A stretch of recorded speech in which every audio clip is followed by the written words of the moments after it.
Vocês pediram muito esse tema e nós vamos falar sobre ele.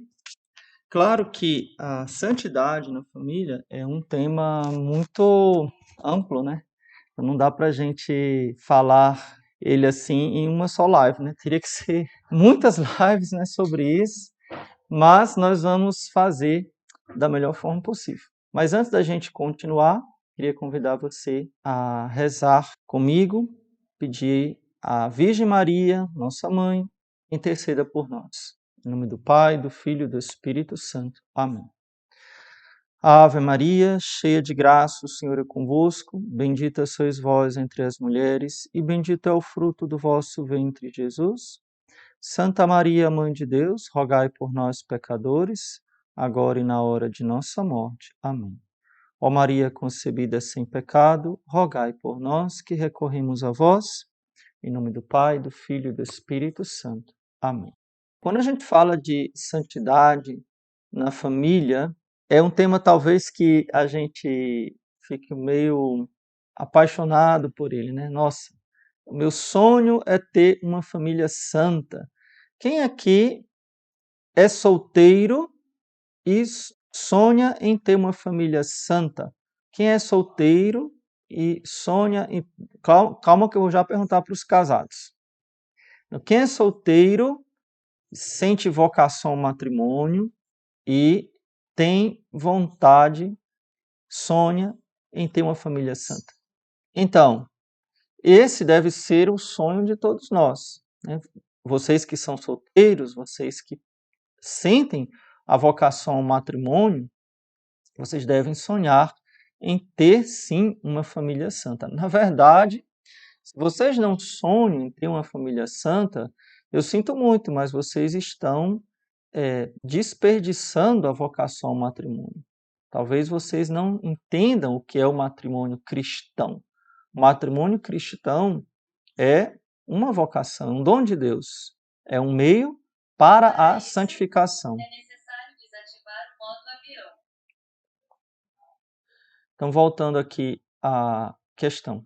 Então, por que eu começo a falar sobre as pessoas que são jovens ou que são solteiras, né? Não só jovens, mas que são adultos que são solteiros? Para a gente começar a falar de família santa, por que eu parto desse princípio?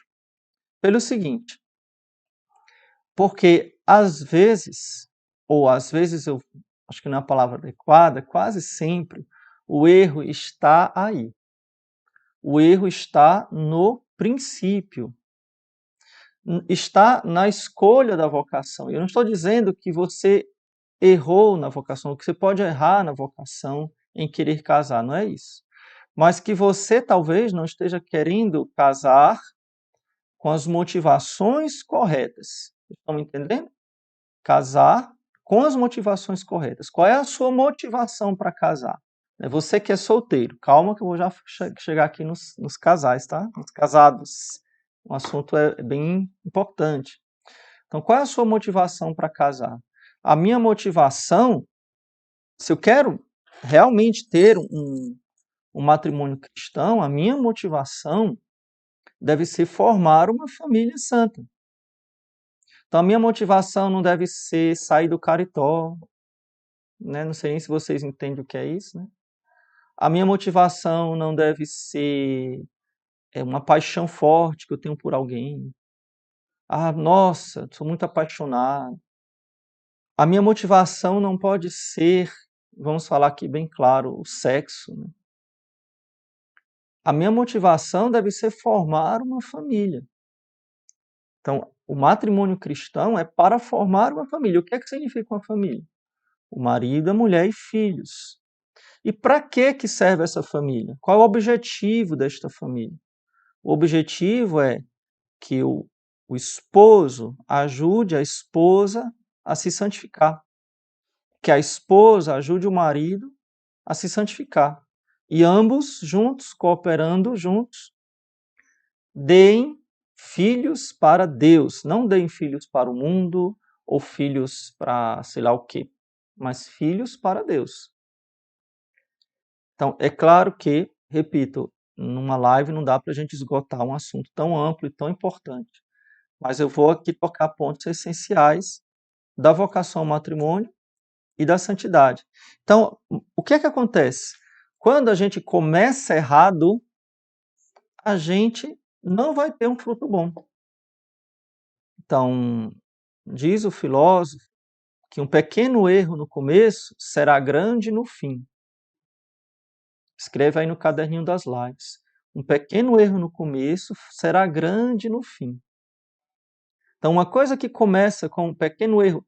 Gente, se vocês estudam matemática, se vocês estudam física, os engenheiros, para eles construírem um arranha-céu ou uma ponte, quem é algum engenheiro aqui ou estudante de engenharia, vocês têm que ser muito precisos, não é verdade? Se você erra 5 centímetros é demais, né? Meio centímetro, 0,5 centímetros.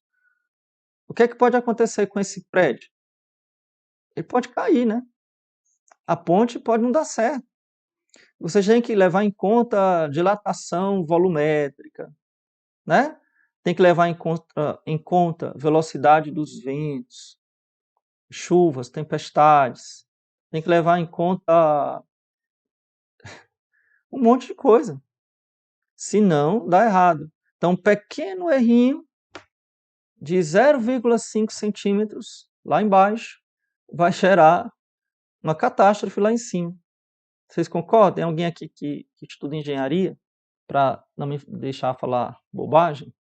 Então, o matrimônio é a construção de um edifício que leva para o céu, de uma torre que leva para o céu, um edifício espiritual que leva para o céu. Então é muito importante que essa base ela seja construída de forma sólida, de forma a se sustentar o edifício que é a família. Mas o que acontece é que muitas vezes o princípio, o início é errado. Então, começa-se no erro. Qual é o primeiro erro do início do matrimônio, já antes do matrimônio? O primeiro erro é a falta de castidade. O primeiro erro é não viver a pureza, não viver a castidade. Porque a não vivência da castidade no namoro e no noivado tem como fruto o desastre do matrimônio. Exatamente. Porque se durante o namoro, o noivado, que é uma escola, que é um exercício, que é um tempo de prova, vocês pensam, que lindo o namoro. Que lindo nada. É um tempo de prova. É um tempo que eu tenho que provar a minha fidelidade. Eu tenho que provar o meu amor. Eu tenho que provar a minha confiança para ele e para ela, né? Vice-versa, né? Eu tenho que provar se aquele homem, né? Pensando aqui nas meninas, se aquele homem é digno do meu corpo, é digno de me possuir. Mas vocês não se valorizam.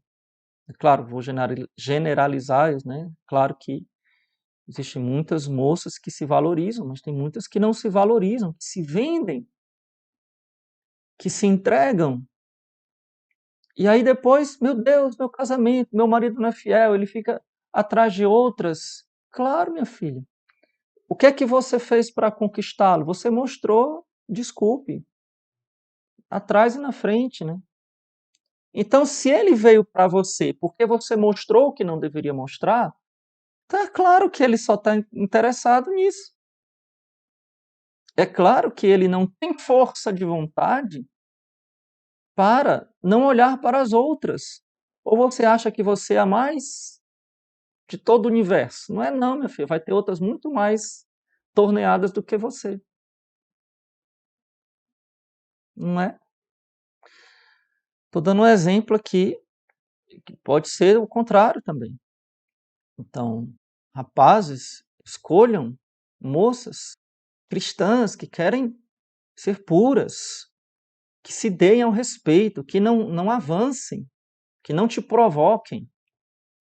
Moças que se deem ao respeito, que sejam recatadas, que sejam piedosas. Eu quero formar uma família piedosa. E isso não tem nada a ver.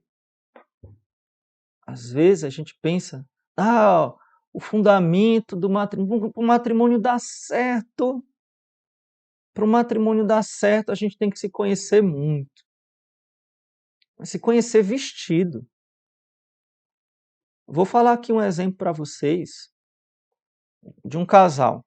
Então, um homem, isso fazem mais de 100 anos, colocou, acho que faz uns cerca de 100 anos, eu não sei exatamente quanto tempo, colocou um anúncio no jornal. Procuro uma moça piedosa que saiba cozinhar para casar.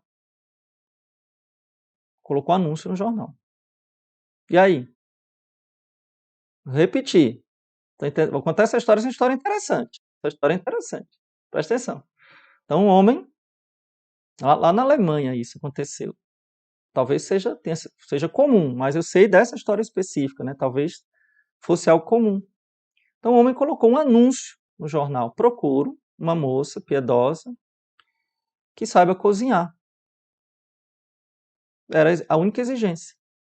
Então, uma certa moça católica, piedosa, que sabia cozinhar, ele colocou o endereço lá e escreveu para ele: sou fulano de tal, filha de Cicrano, Beltrano, sei cozinhar, procuro um marido para casar.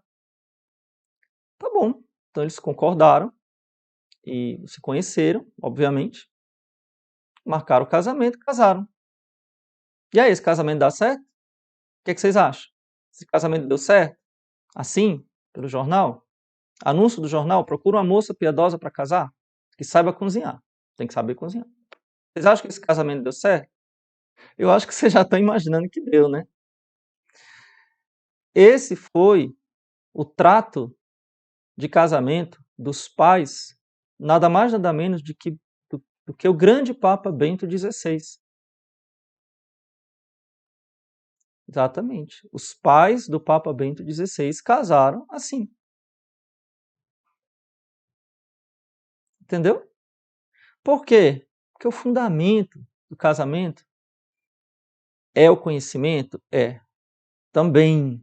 Mas eu diria que, em primeiro lugar, é a vontade de ambos de formarem uma família santa, baseada no Evangelho, baseada na fé. Baseada na fé. Eu não vou longe, não vou lá na Alemanha, 100 anos atrás. Eu vou numa família que eu conheci pessoalmente. Conheci pessoalmente e foi muito interessante, né? Ele falando, é um senhor já de seus, não sei quantos anos ele tem, perto de 80, por aí, uns 80 anos. Vamos falar 80, mas não sei quantos anos exatamente ele tem, mas acho que é menos de 80. Casado com a senhora, pai de muitos filhos, avô e avó de muitos e muitos netos, uma família imensa, onde as pessoas são muito generosas, são muito católicas, muito generosas nos filhos.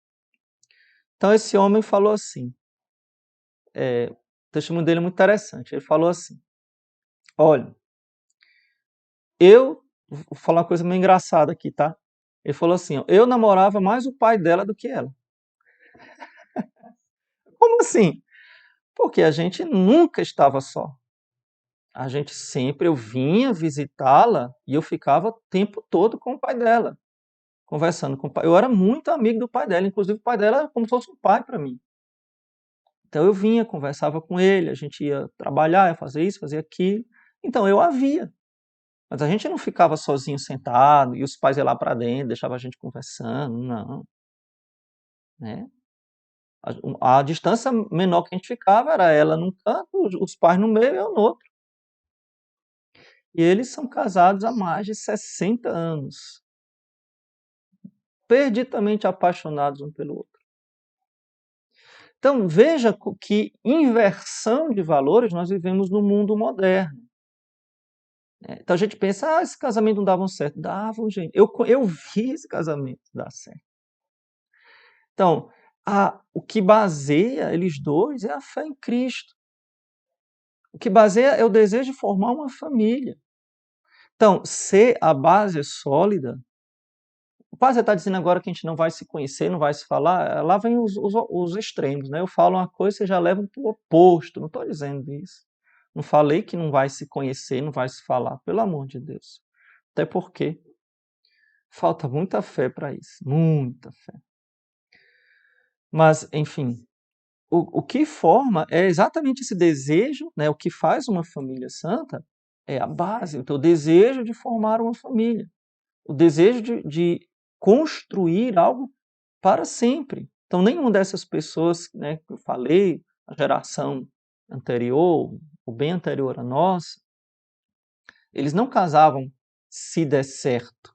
Não tinha um se. Não existia a possibilidade de dar errado. Não existia a mínima possibilidade de dar errado. Não existia o divórcio. Ponto final, não existia. Eles casavam para ficarem casados. Mas vamos pensar aqui no mundo moderno que a gente vive, completamente diferente, né? Assim, muito distante desse tipo de educação, desse tipo de valor. Um mundo moderno que tem pouca fé, né? Que vive com pouquíssima fé. Então, é claro que na falta desses valores tão sólidos e tão arraigados e tão profundos, é preciso que a gente compense com a prova do namoro, né? A prova do namoro realmente como um tempo de experiência, de se conhecerem e de se provarem na fidelidade e na castidade. Então, a castidade do tempo do namoro, do tempo do noivado, ele é a prova, ou pelo menos é um sinal muito forte, é um sinal muito evidente da fidelidade e vai continuar para o resto da vida. Porque, atenção, senhores que pensam em casar, a castidade, ela é para o resto da vida. Para o resto da vida, você vai, homem, ter que respeitar a sua esposa. Respeitar a sua esposa não olhando para outras, respeitar a sua esposa nos momentos dela. Então não é quando você quiser. Ela vai ter muitos momentos em que vocês não vão poder se unir maritalmente, que eu estou falando, né? E se você não for um homem casto, um homem forte, como é que você vai conseguir ser casto dormindo no mesmo quarto, até na mesma cama, que aquela pessoa? Entende? Estão entendendo o que eu estou falando? Estão entendendo? Então, qual é o absurdo que a gente vive no mundo de hoje?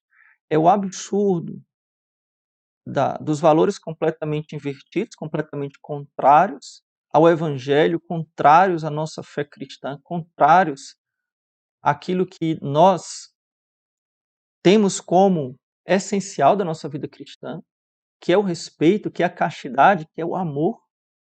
Sim, é o amor. A castidade é a maior prova de amor. Então, vive-se, desculpe, como pagão. Vive-se como pagão. Ou talvez pior do que no paganismo. Talvez pior do que no paganismo. Não saberia dizer com tanta profundidade assim como é que era a vida no paganismo clássico, né, o paganismo ali romano, pré-cristão, né, das sociedades pré-cristãs, mas até mesmo os pagãos têm família. Até mesmo os pagãos não aceitam o adultério, por exemplo. Até mesmo os pagãos têm ritos de passagem para a idade adulta, ritos de casamento, até nas tribos indígenas ou nas outras religiões pagãs. Existe esse rito, existe um compromisso sério. Né? Então, nós vivemos talvez piores do que os pagãos, porque vivemos na idolatria do Deus do prazer, Mamon. Né? Mamon não, perdão, Mamon é do dinheiro. Edom. O Edom é o Deus do prazer, por isso que a gente usa esse termo hedonismo. Então vamos lá. Partindo desta base, vocês estão entendendo que a gente precisa partir de uma base e que se essa base não for respeitada, a gente começa com um erro que não é pequeno, a gente já começa com um erro grande. Se Aristóteles, eu estou falando essa frase de Aristóteles porque é uma verdade da filosofia que a gente pode usar na, no cristianismo também, né? Então, pequeno erro no princípio é grande no fim. Então, esse erro do princípio nem é pequeno, é grande. Imagina como é que vai ser no fim. Então, não dá para sustentar, gente. Não dá para sustentar. Humanamente falando. E agora eu quero falar para quem já é casado. Grande problema aqui. Então, quem já é casado, talvez esteja assistindo essa live e dizer, poxa vida, e agora? Porque nós fizemos tudo errado. Nós não éramos convertidos. Então, muitas vezes são escolhas que não foram baseadas na fé, e que não se viveu a castidade, então se viveu como uma aventura de prazer, em que se não conhecia a pessoa, já que não tinha fé, deveria se, com maior razão ainda, conhecer bem aquela pessoa com quem eu quero dividir a minha vida. Então, achou-se, pode-se ter achado, que com o casamento iria se consertar aquilo que não estava muito bem durante o namoro. Sério? Sério? Sério mesmo, né? Eu faço uma pergunta e ao mesmo tempo uma exclamação. Né? Como é que você acha que aquele rapaz que você namorava, que todo sábado estava bebendo com os amigos, como é que você acha que depois de casado, ele ia agora ficar olhando para sua cara todo sábado e não ia querer sair para beber com os amigos? Sério que você achava isso? É sério mesmo? Aquela pessoa que saía contigo para beber, tudo bem, bebia toda semana, você acha mesmo? Ô padre, meu marido bebe muito, mas ele começou a beber quando? Ele já bebia antes.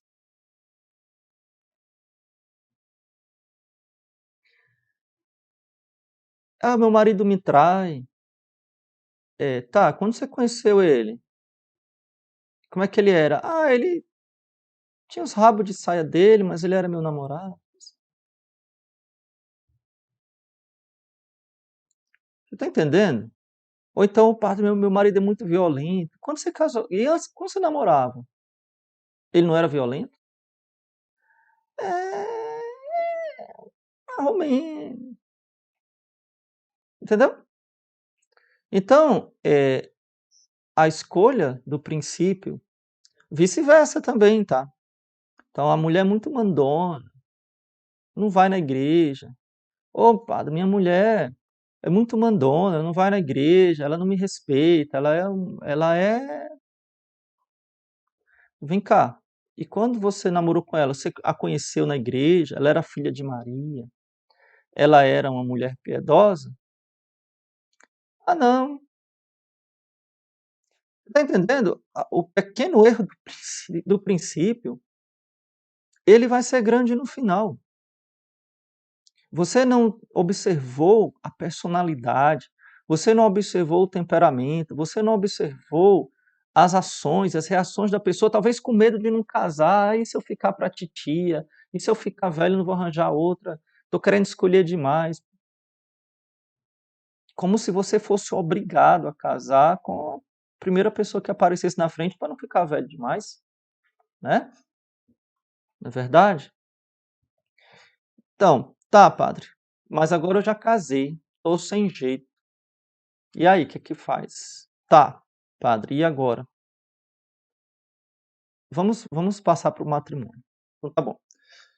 Encontrei uma moça piedosa, casta, modesta, e a moça encontrou um rapaz sério, trabalhador, piedoso, que a gente procura saber se o cara é trabalhador tá ótimo, porque não case com preguiçoso não, minha filha.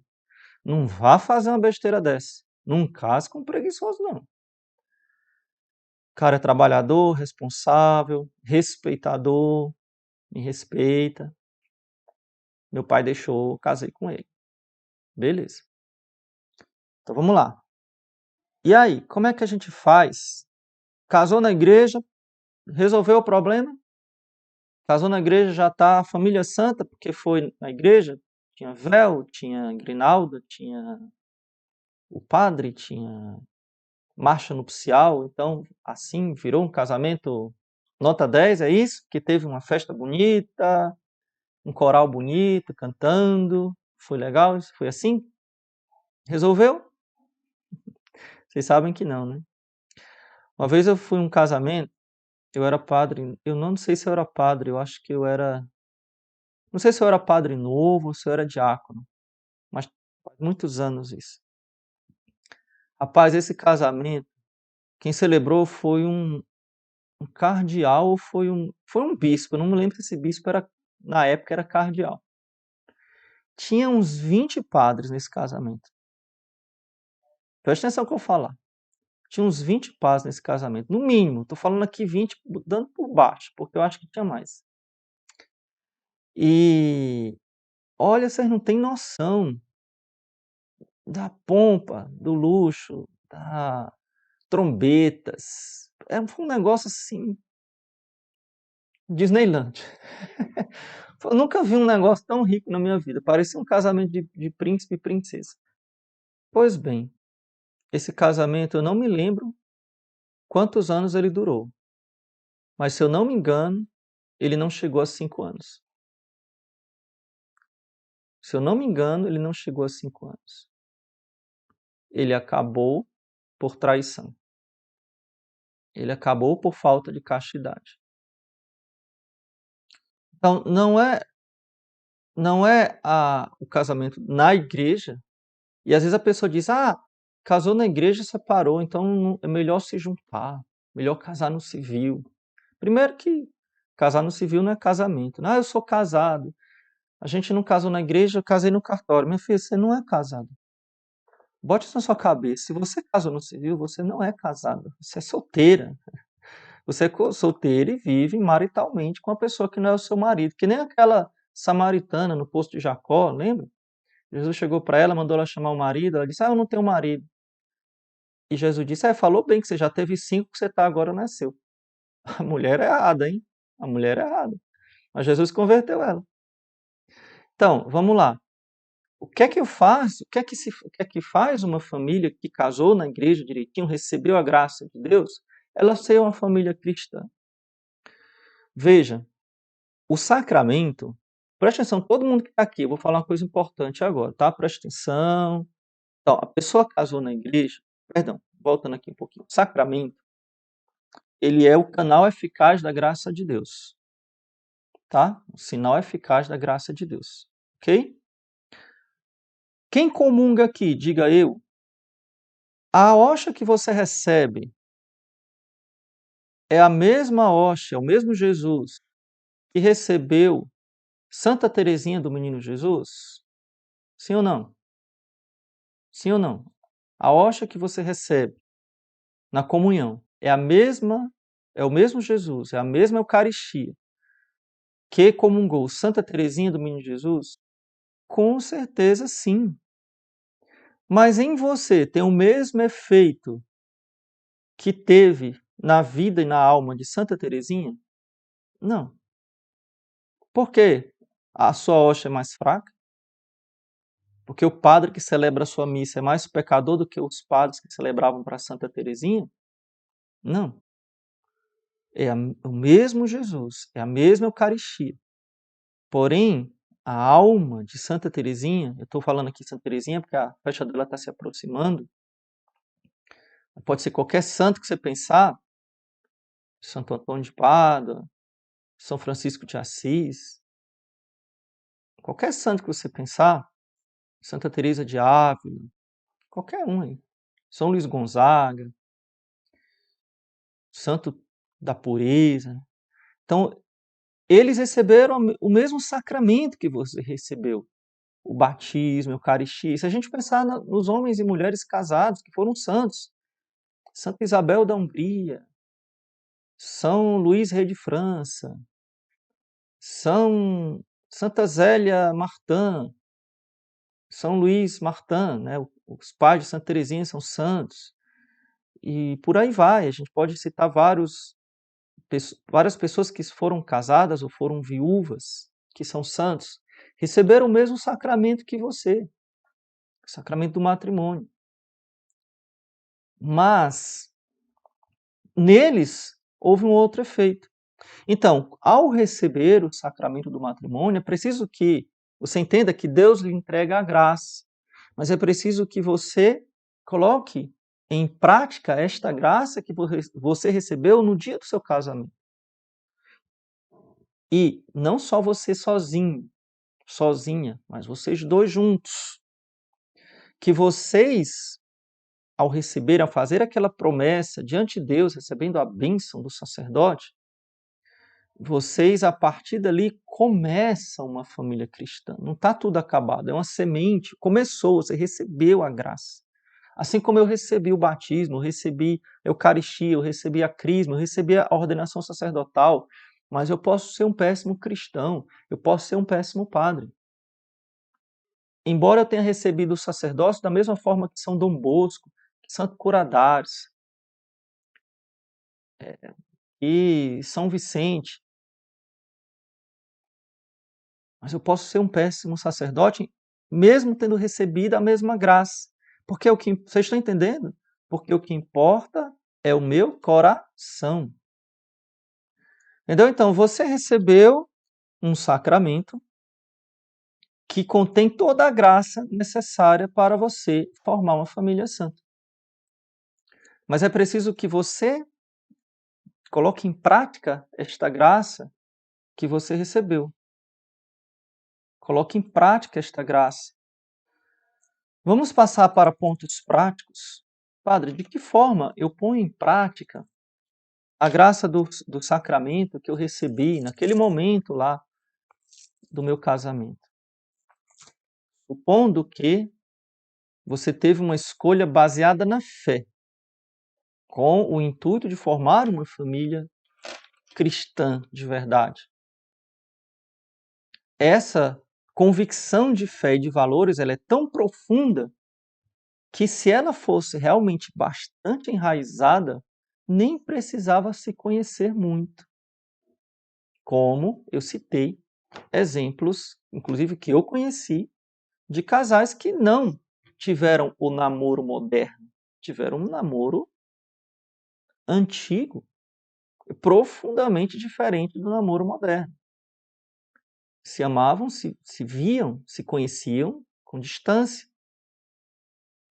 mas queriam formar uma família. Então bastava para o rapaz ir lá na casa do pai, dos pais, e ver a moça. Não precisava dormir lá. Não precisava viajar junto. Então, a gente começa a ter coisas bem absurdas, né? Por exemplo, só voltando aqui um pouquinho, porque é tão absurdo.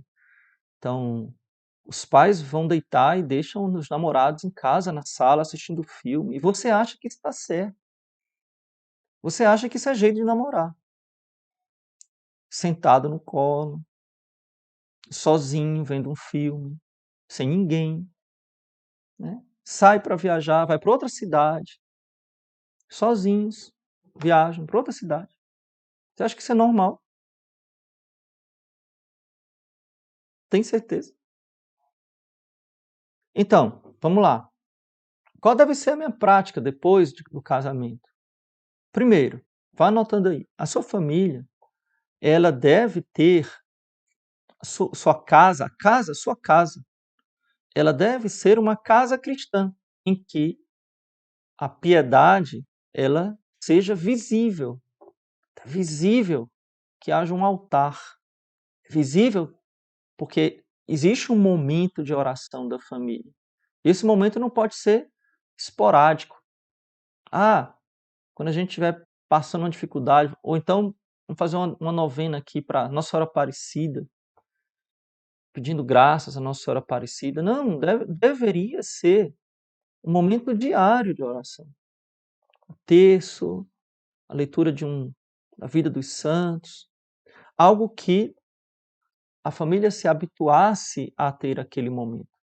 Assim como muitas vezes se habituava, eu não sei como é que é hoje, porque hoje cada um tem a sua TV, né?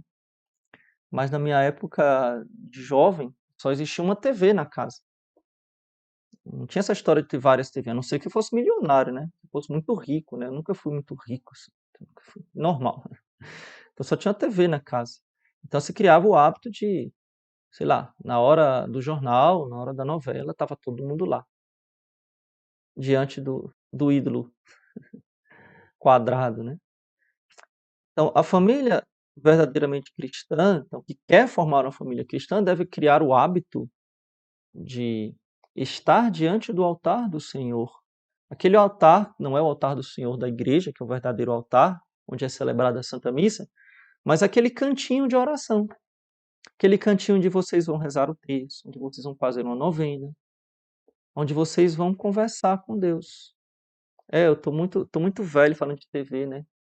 Hoje em dia cada um fica com o seu smartphone na mão e cada um vai para o seu canto. E ninguém nem. Pelo menos se reuniu ao redor da igreja, né? Da igreja, da TV. Ainda tinha esse resquício de unidade, né? Embora ninguém estivesse olhando para ninguém, mas estava olhando para a TV. Mas de vez em quando, da hora da propaganda, conversava, né? Você viu? Comentava a notícia do jornal, a notícia da novela, ainda havia um certo diálogo, porque estava todo mundo olhando lá para o mesmo programa. Que de vez em quando, não é errado você assistir um filme em família, enfim. Mas hoje nem isso, né? Porque cada um está com o seu celular na mão e cada um vai para um canto e acabou-se até mesmo esse momento lá, né? Então, esse momento de oração que é sagrado, primeiro. Segundo, o ir para a igreja juntos. E atenção, nesse ir para a igreja não significa morar lá na igreja, tá? Morar lá na igreja. Então, tá o tempo todo lá na igreja. Tá assim, dia e noite lá. Ah, você está dizendo que não é para ir para a igreja toda hora? Tô. Por que eu estou falando isso, né? Não é a realidade de muita gente, né? Mas existe uma pequena. Existe uma realidade, às vezes, que a família ela é tão católica que às vezes ela se esquece da sua vocação primeira, que é a vocação da família. Então ela está tanto nas reuniões da igreja, da comunidade, retiro, pregação isso, pregação aquilo, reunião de sei de quê, planejamento de sei de quê. Cara, que não tem tempo. Os pais não convivem com os filhos, porque de dia estão trabalhando e de noite estão na igreja. E os filhos estão no smartphone. Estão no smartphone. Olha que coisa incrível, né? Olha que perigo. Então, ir para a igreja juntos, como família, juntos, juntos. Vão para a missa juntos, se servem, que todos vão servir, que todos possam estar lá, mas não é todos os dias da semana, não é segunda, terça, quarta, quinta, segunda e sexta é dia da reunião, quarta-feira é dia da formação, terça e quinta é dia de serviço, domingo é dia, sábado e domingo é dia do retiro. Sobrou o quê, meu amigo? Sobrou nada. Não sobrou nada, né? Toda hora, toda hora. Então, um outro ponto muito importante é a piedade, ela não deve suplantar, não deve competir, melhor dizendo, com a convivência familiar. Então, por isso, rezar juntos, ir para a missa juntos. Vou dar outra dica aqui. Os pais que têm criança, padre, o que a gente faz? A gente tem criança. Primeiro, parabéns que você tem criança, meu filho, porque tem gente que trai a vocação ao matrimônio e não quer ter filhos, né? Então, graças a Deus você tem criança. Ô padre, mas a minha criança chora, a minha criança dá trabalho, a minha criança corre, a minha criança grita. O que é que eu faço? Você leva para a igreja.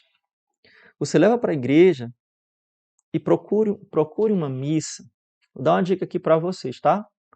Procure uma missa que seja tranquila, que seja silenciosa, que não tenha um batimento de mãos sem fim, que não tenha uma bateria atiçando a criança, entendeu?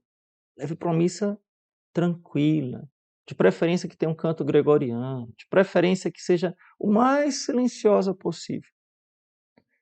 O padre, eu não consigo, não tem na minha paróquia. Bom, estou falando o ideal, né? Cada um que consegue faz o que pode, né? Nem sempre isso é possível.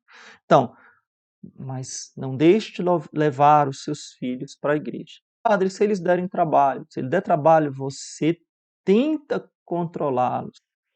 Se não consegue, você sai um pouquinho, leva lá para fora, não deixa o seu menino gritar, correr, feito um desembestado, feito um maluco, feito uma criança mal educada dentro da igreja. Se tem uma coisa horrível, é uma criança correndo e gritando dentro da igreja. É horrível, não para a criança, é horrível para os pais. Fica todo mundo da igreja vendo que mãe que não consegue segurar a sua criança. Que pai que não consegue controlar o seu filho. Ninguém, gente, filho é que nem é, cada um aguenta só o seu. Cada um aguenta só o seu. Ninguém é obrigação de aguentar os gritos e os berros do seu menino, não. Se tá berrando, se tá chorando, se tá dando trabalho, porque é muito pequenininho, você sai, consola, tá? Talvez seja fome, talvez você não tenha dado de comer antes de ir, talvez seja sono, não importa. Depois você volta, certo? Mas o mais importante não é isso. Você pode, cuidado, não leve comida, não leve brinquedinho, não faça isso. Não fique fazendo da igreja um parque de diversões para o seu filho, onde ele pode correr, pular, comer pipoca. Você tem que ensinar que ali é um lugar santo, de respeito. Por isso que seria muito bom que você levasse para uma capela, para uma igreja silenciosa, e que se desse ao respeito. Aquele bate-boca dentro da igreja, pastoral do dízimo dentro da igreja, e gente conversando, aquela praça que são as igrejas hoje em dia, muitas, né? Não são todas, mas são muitas, são assim, infelizmente, uma praça. É um mercado de peixe, é um negócio. Graças a Deus que eu não tenho que aguentar isso. Graças a Deus. Eu não tenho um milímetro de paciência mais com um negócio desse. Nunca mais na minha vida. Nunca mais na minha vida eu vou aguentar um negócio desse. Mas graças a Deus. Mas vocês não têm, todos não têm essa graça, né? Então, o apostolado petino está lembrando aqui, né? Uma igreja com belas pinturas, com arte sacra. Então, você vai catequizando o seu filho, mostrando para ele, filho, aqui é a casa de Jesus. A gente não pode conversar. Papai do céu está aqui. Vai usando a linguagem, não sei qual é a linguagem que você vai usar com seu filho. Você vai usando a linguagem de educá-lo a respeitar a casa de Deus. Você vai ensinando o que é Eucaristia, mostra o sacrário. Olha, ali está Jesus. Se ajoelhe, ensina ele a se ajoelhar, ensina ele a fazer o sinal da cruz. E vai educando a criança. Vai educando porque a criança se educa. Tá bom? Criança se educa, não precisa você bater, beliscar, gritar, porque se você fizer isso, ela vai ficar mais agitada ainda. Mandar calar a boca, xingar, balançar, beliscar, não adianta. Você está mostrando que você é uma descontrolada, um descontrolado. Seja controlado, seja dono da situação. E leve a sua criança a ficar tranquila. Tranquila, mas seja firme. Você tem que ser firme. Você não pode dizer para ele que é opcional ele estar na igreja. Não é opcional e jamais será opcional. Jamais será opcional. Entendeu? Vamos lá. Então falei muito aqui da questão da missa, né? Talvez tenha me estendido demais, mas eu espero que eu tenha ajudado vocês também em algumas dicas nesse sentido. Então, belas igrejas com belas imagens, com belas pinturas, ajudam muito. Então, você ir apontando, olha, tá vendo ali? Aí conta a história do santo. Talvez seja bom você ir na igreja fora da missa, né? Se é muito barulhento, vai em outro momento, fora da missa, onde está tudo silêncio. Aí a criança vai entendendo que aquele espaço é um espaço diferente, é um espaço sagrado. entendeu? Ela vai entendendo que aquele espaço é diferente da creche, é diferente da casa da vovó, é diferente de outros espaços que ela pode correr, brincar. Ali é um espaço sagrado, né? Entendeu? Então vamos lá, gente. Ô padre, tá.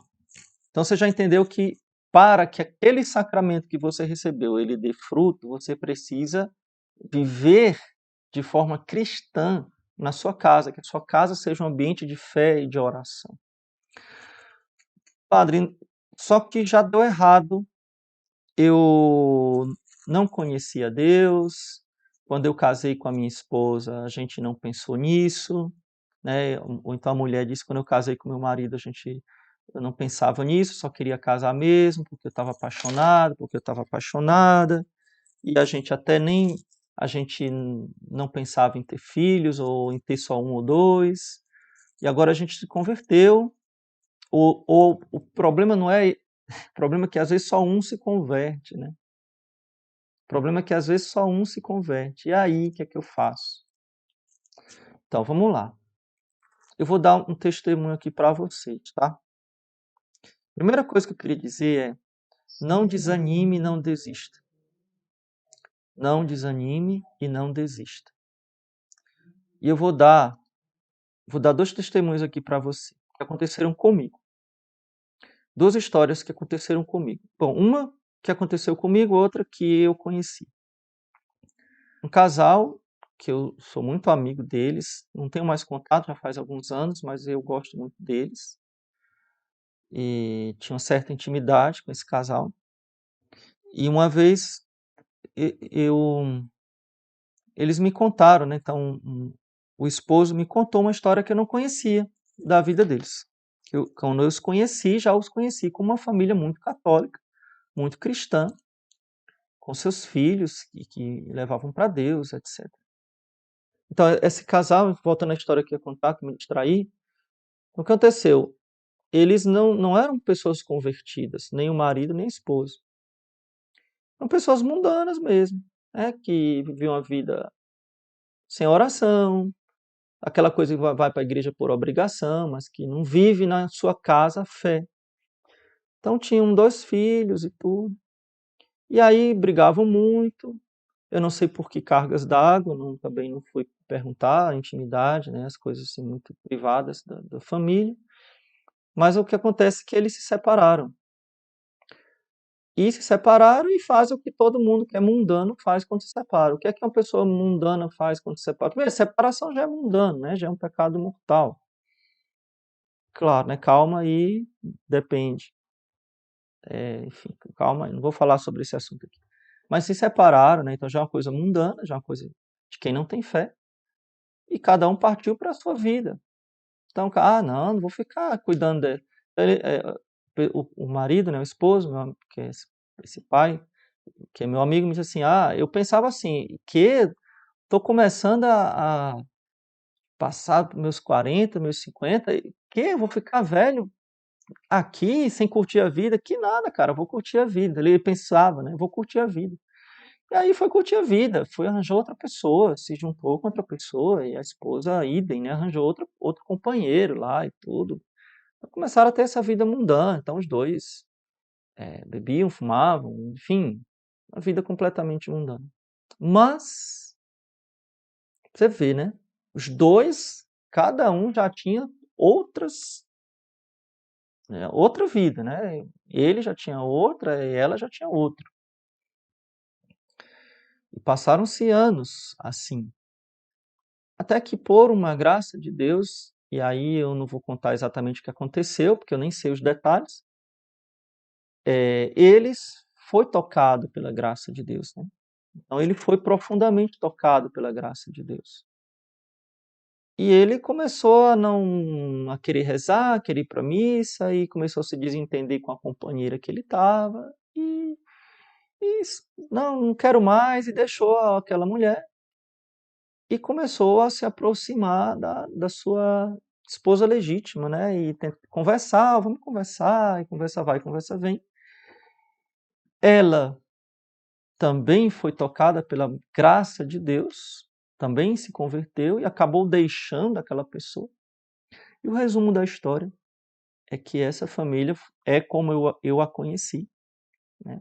Uma família profundamente católica, que reataram o matrimônio e são muito felizes, né? Tiveram mais filhos e hoje têm netos, então são pessoas que viram um milagre na vida deles acontecer. Um outro casal que eu conheci também, essa história é bem interessante. Era um casal de empresários, pessoas ricas, né? Tinham posses, né? Um empresário, um dono de uma rede de lojas, e que aconteceu a mesma coisa. Então, em determinado momento da vida deles, eles se separaram e tinham filhos, né? Já tinham alguns filhos, mas se separaram e foram viver a vida como mundanamente falando, né? Então, o que é que uma pessoa mundana, quando se separa, faz? Arranja outro. Então, ele casou, arranjou outra mulher e casou, obviamente, no civil. Ela arranjou um outro homem, casou, obviamente, no civil, né? Claro que não existe um segundo casamento. E viveram, pasmem, 27 ou foi 37, cara, eu não sei exatamente, mas para não pecar para cima, eu vou passar para baixo. 27 anos casados, cada um com outro homem e outra mulher. Esse tempo inteiro, em um determinado momento, eles também foram tocados pela graça de Deus. E eles também começaram a conversar e abandonaram as suas falsas famílias, né, o seu concubino, concubina. E eu estou dizendo essa história foi interessante porque eles pediram para que, aí eu já era padre nessa época, então pediram para que eu fizesse o casamento deles, né? Como eram pessoas da sociedade, né, e tudo, saiu até no jornal, né, tá lá a minha foto lá, né, fazendo o casamento, né, mas fazendo a renovação do casamento deles. E na época eu morava em Roma, então fiz isso em Roma. Foi muito bonito o testemunho deles dois, né? Quando eles voltaram. Por que que eu contei esses dois testemunhos de pessoas que eu conheci? Porque às vezes você talvez já tenha desistido de lutar. Talvez você pense que não tem mais jeito, que o seu casamento deu errado e que você vai ser infeliz pro resto da vida porque você começou errado. É verdade. Pequeno erro no princípio será grande no fim. Provavelmente você está colhendo os frutos de um começo errado. Provavelmente. Mas o que eu quero dizer para você é o seguinte: nada é impossível para Deus. Absolutamente nada é impossível para Deus. Talvez aquele marido que lhe traiu, que foi um mau pai, que foi uma pessoa que você não suportou estar com ele, talvez ele ainda seja assim, mas ele pode se converter. Eu teria outro testemunho aqui para falar, mas eu não vou falar aqui, porque vai se alongar mais o testemunho de uma senhora que muito bonito esse testemunho. Se vocês quiserem, eu conto esse testemunho, é muito bonito. De uma senhora que reatou com seu esposo também, e que eu fui dar extrema-unção para o marido no leito de morte. E foi muito bonita essa história também. Mas já estamos aqui quase uma hora, né? Então, gente, sim, é possível uma restauração. Inclusive, olha, eu contei coisas bem absurdas, né? De pessoas que passaram anos separados, que inclusive já tinham outras famílias e que reataram. Olha que maravilha, que milagre que pode acontecer, não é? Vocês querem que eu conte? Eu vou contar, mas você tentar ser breve, tá bom? Para não ficar muito puxado aqui. A gente já passou da hora. Esse testemunho é muito bonito. Então, uma vez uma senhora me chamou, eu era padre jovem. Não sei se era tão jovem assim, não. Enfim, mas faz alguns anos. E ela me chamou, que para eu rezar, para dar a extrema-unção para o marido dela, que estava com cirrose hepática, que estava muito mal, já estava com infecção generalizada, não sei o que é que dá consequência de cirrose hepática. E eu fui no hospital para fazer essa extrema-unção. Me lembro que foi à noite, então estava num quarto, não estava na enfermaria, estava num quarto. E aí eu fui, rezei lá, né, fiz a unção no Senhor, depois eu saí e fiquei conversando um pouquinho com a senhora, né? E estava bem desocupado nesse dia, só pode. Mas foi muito bom ter conversado com ela. Então comecei a conversar com ela e ela disse, padre. Aí ela contou a história dela para mim. Ela disse assim, padre, o meu marido, ele era cachaceiro, ele tá com cirrose porque ele era cachaceiro. E ele era um péssimo marido. Ele me traía, ele me abusava, né? Então, para ter uma ideia, os meus filhos não gostavam do pai. Não sei quantos filhos ela tinha. Não gostavam do pai. E chegou uma hora que eu não aguentei. Chegou uma hora que eu não aguentei e mandei ele embora. Não aguentava, porque ele me traía mesmo. E alcoólatra, tudo que você possa imaginar de ruim, ele era. Então, a gente se separou. Ele continuou lá com os casos dele, com a vida errada dele, né? Ele era violento também, então tudo que não presta. Então, depois de alguns anos, eu encontrei um rapaz muito bom. Então, presta atenção ao testemunho dessa. Encontrei um rapaz muito bom, muito respeitador, que comecei a namorar. A gente casou no civil, obviamente. E ele me ajudou a terminar de criar os meus filhos. Né? Os meus filhos, não sei quantos filhos ela tinha, eram 3 filhos, e adolescentes, então, tanto é que os meus filhos gostavam muito desse rapaz, né, assim, porque ele tinha as qualidades que o pai deles não tinha. Então, passaram-se muitos anos, mas o meu marido, né, que era aquele que eu tinha de dar unção para ele, presta atenção, ele continuava na vida errada dele. O que é que aconteceu? Então, uma vez eu fui chamado para um retiro de casais. Então, eu fui chamada para um retiro de casais. Então, fui eu e o meu companheiro, marido casado no civil, foi para um retiro de casais, imagina aí, da igreja. E nesse retiro, um momento que tinha adoração ao Santíssimo, que o Santíssimo ficava exposto, e a gente ia poder lá fazer adoração silenciosa. É a melhor que tem, tá, gente? Adoração silenciosa. É a melhor que tem.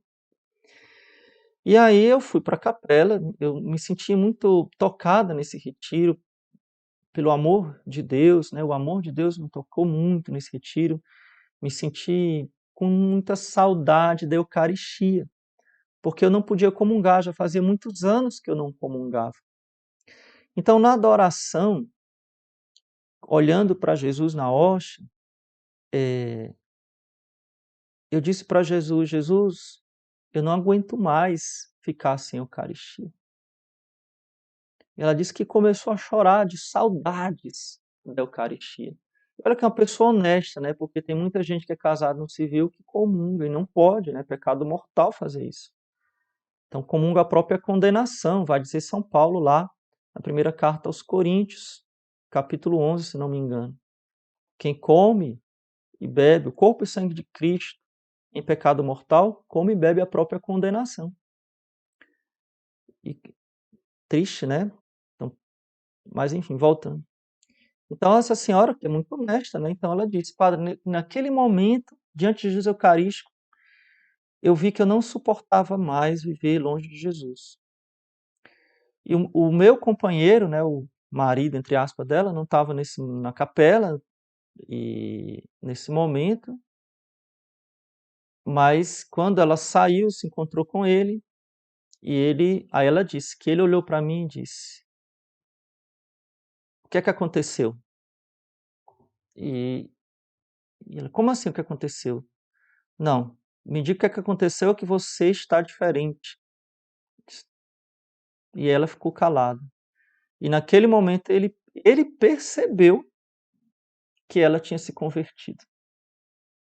Olha, ela estava tão forte a graça de Deus que ele percebeu que ela tinha se convertido. E aí ele disse: Eu não acredito. Ele, sem falar, tocar no assunto, ele falou: Não acredito que você vai fazer o que eu estou pensando. Ela disse: Vou. E a partir daquele momento, nunca mais eles se uniram. Então, claro que ele deixou ela. E a coisa poderia acabar aí. Por quê? Porque, no caso, aquele marido abusivo que deixou essa senhora, né, se separaram, ela não teria obrigação, principalmente quando é uma relação abusiva, né, de violenta, né, ela não tinha obrigação de acolhê-lo de novo em casa, mas ela teria a obrigação de viver a castidade. Era isso que ela estava disposta a viver, viver a castidade. Mas a partir de um certo momento, ele começou a ficar doente e ela soube que ele estava doente, né? Doente por causa da vida de pecado que ele vivia. E aí ela disse: Meu filho, volte para casa, porque aqui é a sua casa, eu sou a sua mulher. E aí os filhos disseram: Mãe, eu não acredito que a senhora vai acolher meu pai aqui dentro de casa, que a senhora dispensou o fulano, né, que seria o padrasto deles, e vai acolher meu pai aqui dentro de casa de novo. Vou, porque eu sou a mulher dele, e vocês calem a boca, porque eu sou a mãe de vocês, eu sou a esposa dele e ele é o pai de vocês. Eu vou acolher ele aqui. E aí ela acolheu ele dentro de casa de novo. Vocês acham, pode botar aqui nos comentários, vocês acham que a partir daquele momento eles foram felizes para sempre? Até aquele momento que eu fui dar a bênção ali, eles viveram felizes? Quando eles se reencontraram? Vocês acham? Não. Ela disse: Padre, eu a acolhi, mas em nenhum momento ele mudou. Ele continuou cachaceiro, ele continuou com todos os efeitos que ele tinha. Mas eu tinha mudado. Porque agora eu era uma esposa paciente e dedicada. Eu ia ofertar a Deus toda a cruz dos defeitos do meu marido, porque ele era o meu marido. E por amor a Deus, eu ia aguentar tudo dele. Cara, isso é muita santidade. Isso é muita graça de Deus, na verdade. Não é mérito da pessoa. A pessoa se deixou tocar pela graça de Deus. A pessoa se deixou tocar pela graça de Deus. Então, ela disse: Padre, então a vida, o vício do álcool ele não deixou. Então ele continuou. E eu cuidava dele. Chegava bêbado em casa, eu cuidava dele. Começou a ficar doente, eu comecei a cuidar dele, comecei a cuidar. E, e ela disse: E até aqui. Então ela estava cuidando dele, ele ficou inválido, né, todo lá inchado, lá com a cirrose dele, né? E ela ficou cuidando dele até o fim.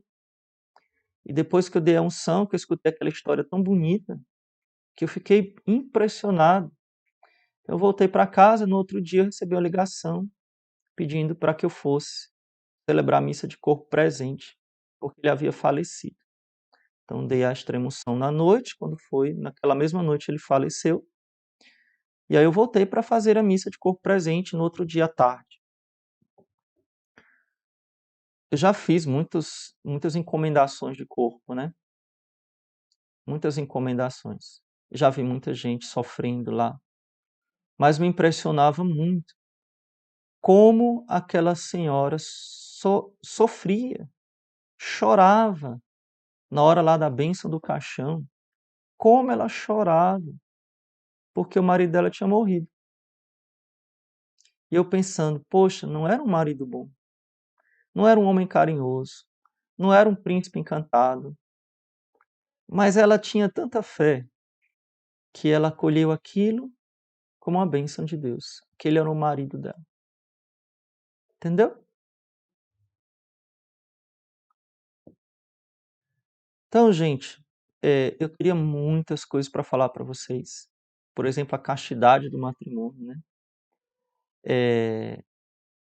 Eu tenho dificuldade de falar sobre isso aqui, porque aqui nas minhas lives nós temos jovens muito jovens, às vezes adolescentes, às vezes crianças. Então, se eu tiver um ambiente em que eu possa reunir só quem é casado, eu ficaria mais à vontade. Então, não sei como fazer isso, mas eu vou criar um jeito. Vou dar um jeito de reunir vocês, tá bom? Nem que eu dê uma exortação no começo e, enfim, a gente pode. Mas tem uma forma de falar que não precisa ficar. Enfim, é só por uma delicadeza que eu tenho que ter e que eu tenho essa responsabilidade, porque eu sei que tem crianças, né? Tá bom? Então, gente, eu queria dizer a você que tenha vocação ao matrimônio. Pense no matrimônio como realmente uma vocação, para querer formar uma família, querer dar filhos para Deus, ser generoso nos filhos, não se fechar à vida.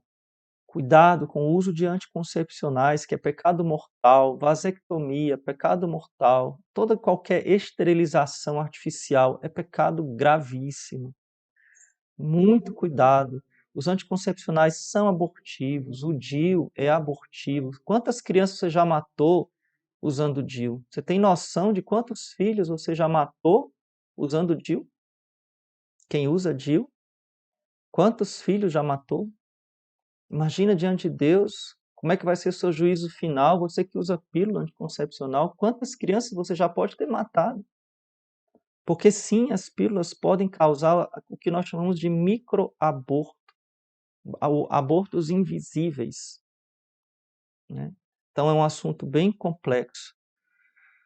Queiram ter uma família santa, queiram ter uma família numerosa, não se preocupem com conforto físico, qualidade de vida, mas se preocupem no céu, em dar o céu, confiar em Deus, né? Então, isso é muito importante.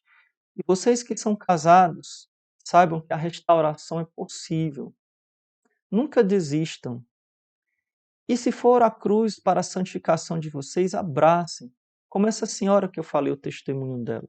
O marido dela não mudou, mas ela se santificou. Ela se santificou.